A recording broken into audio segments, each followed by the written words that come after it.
This coursework was made by the following students: Gianluca Celeiro, Guilherme Russo, Lucas Dias, Tarek Ayashi, and Pedro Henrique Furtado. Without further ado, let's go to our stories. Today I'm gonna talk about the history called Uncurable. So basically this is a narrative text which John Marston narrates the trajectory of Ellie, a brave woman that defended her country and learned how to be a heroine. The story begins with a very complicated situation. The protagonists were near a cliff, and in this cliff a man called Kevin somehow ran down the edge of the cliff and he needed help to climb up back. Well, the protagonists at that moment were seeking for all his knowledge to try to find a way to help Kevin and let him go out of the cliff. After a moment, thinking of ways of saving Kevin, Ellie got ready and started her rescue. She started going down the cliff to find a way to save Kevin. She used a technique which involves her fingers. She basically used the fingers to go down the cliff and then reach to Kevin. And then what she basically was going to do is get a way to make Kevin go up the cliff and save him. With all her knowledge, she was able to finish the rescue, and then she saved Kevin's life. Even if she could fail and possibly die, she tried everything to help people around her.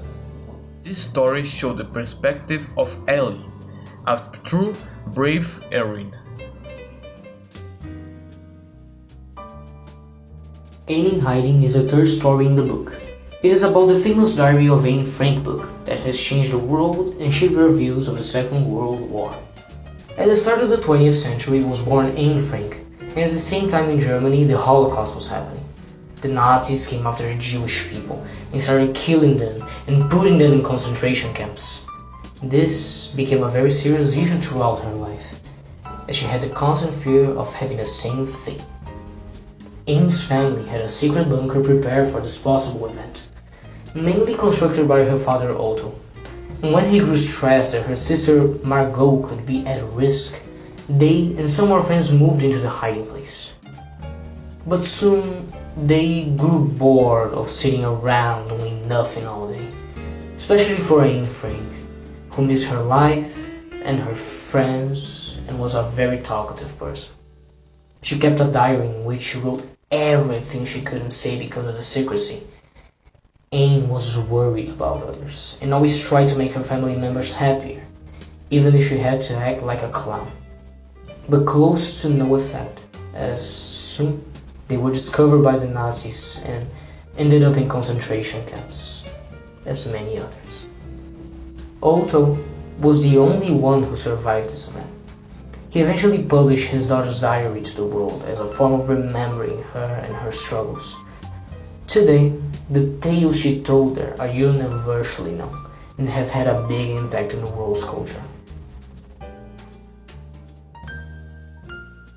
Captain Chesley B. Sullenberg, known as Sully, oversaw an airplane with 150 passengers aboard.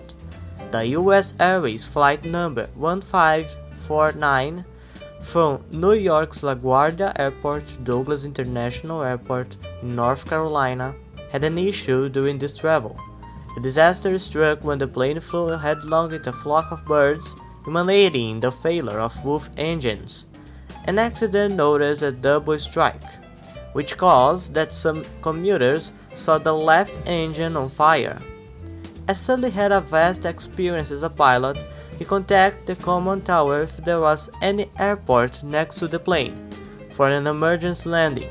However, he was running out of time since the plane's fuel was about to die and he could hit the below city, New York, when he had the idea to land in the Hudson River, in the middle of Manhattan, which ended in the all of 155 people's lives saved.